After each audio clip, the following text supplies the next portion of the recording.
Hey everybody, today's video is something that has received a lot of requests. We've been talking about it for years, and that is toxic people. And today I'm going to offer up 5 helpful tips on ways to manage them.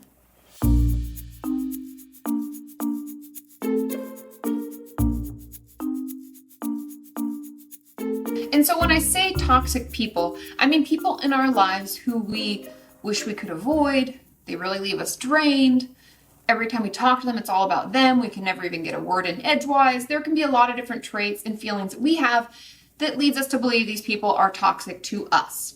And they're going to have a lot of different characteristics, like I said, because it's toxic to us. And everyone's going to have a different experience, a different thought around it. But that's how I would, sort of define toxic people.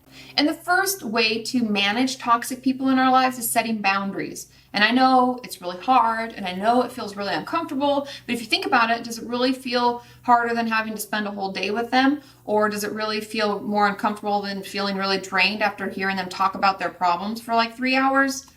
Probably not. And if we kind of put in the effort on this, hopefully we'll have less and less feelings like that in the future. And so the way that we would work to set boundaries is, honestly, the first thing I would do is timing, scheduling. When is it okay for us to call them back?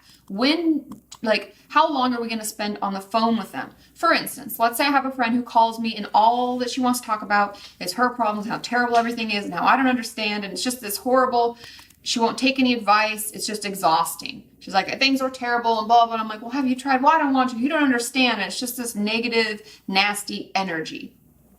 Maybe I only return her calls on Monday because I really want to have my weekend to do whatever I want. Monday, I'm kind of busy anyways, so I give her a window of like 20 to 30 minutes. And I'm like, okay, well, I got to head back into work. Or, okay, well, I'm at that appointment I told you about. I'll talk to you later. Bye. And you hang up. I know that sounds really harsh and rude, but we're not being rude. We're not saying, oh, and fuck off. We're not yelling at them. We're just saying we're setting up a structure. And if they ask, you can just say, hey, I've just been really busy, and so I'm trying to make time for people, and Mondays are the best for me right now. Is that okay with you? You can just kind of talk with them around setting that scheduling. Another way to kind of set boundaries rolls into part 2 of how to manage toxic people, and that's asserting ourselves and telling them what we need. And that helps us also set boundaries because there's a ton of pushback around our scheduling and around our ability and availability to talk to them. We can then assert what we need.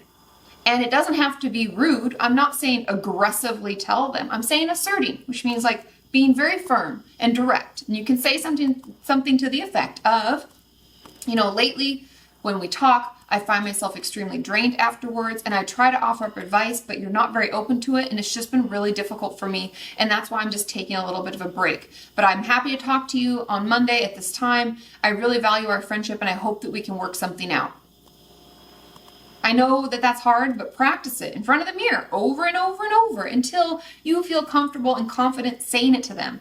I know they're going to give pushback. They're toxic people. They're not like emotionally stable and doing great. They're probably having a really shitty time. And so they're probably going to give you a bunch of pushback. So imagine what they're going to say back while you practice. That way you can kind of practice that dialogue. So when you go in to see them, you feel very confident and very clear about what you need. Number 3, use your support system. Hang around with healthy people. Toxic people are really draining.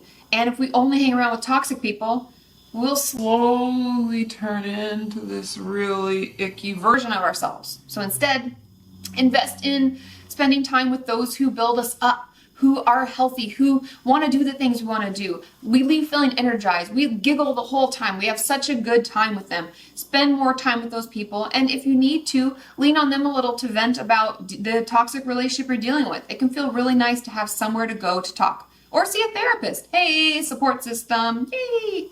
The 4th way to deal with toxic people is to model the behavior that you want to see from them. So, if we have something going on in our life that's really difficult, we can call and immediately start talking about it. And then about 5 minutes in say, hey, I've been talking a lot about myself and I know it's important for there to be some, back and forth. What's been going on with you? And then we cut them off and then we start talking about something else. We can try to model and structure the way that our discussions go and the way that we interact with them. And so we're in essence showing them what we would hope they would do for us. And the 5th and final way to deal with toxic people, cut them out.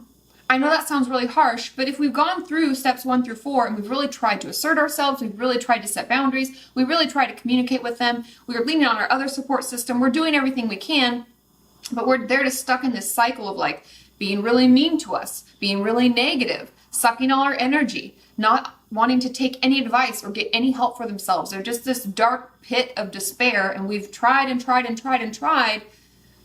At a certain point, we have to cut our losses. And I know that oftentimes these people aren't just friends, oftentimes they're family members, but hopefully we've given them enough of a conversation about it. We've given them reasons. We've tried to set boundaries, and we've been very clear. And so by the time we have to cut them off, they're aware. They understand why it's happening. Whether or not they want to accept it is not up to us. That's their choice. But at some point, we have to put boundaries in place and protect ourselves, and that may mean cutting them off completely. And I hope that this is helpful for you. I know that dealing with toxic people is really difficult, and we all have those people in our lives that leave us feeling really drained. And oftentimes it's really hard to cut them off because they're family members or they're friends we've had for a really long time. But hopefully through some of these steps, we can kind of fix and bridge the gap so that we don't feel so drained by them, and maybe they get a little bit of help and, maybe see a therapist and get the professional help they've been needing, and then everybody's happy. But if that doesn't work out, we have to take care of ourselves, right? I always talk about taking care of ourselves first in order to help other people. And so part of this is maintaining healthy relationships and healthy boundaries. So I hope you found this helpful. If you're new to my channel and you watch these videos but you don't subscribe, click here to subscribe. And if you want more on boundaries, click over here. And if you want to see what I'm up to in my regular life and my social medias, click down here, and I will see you next time. Bye!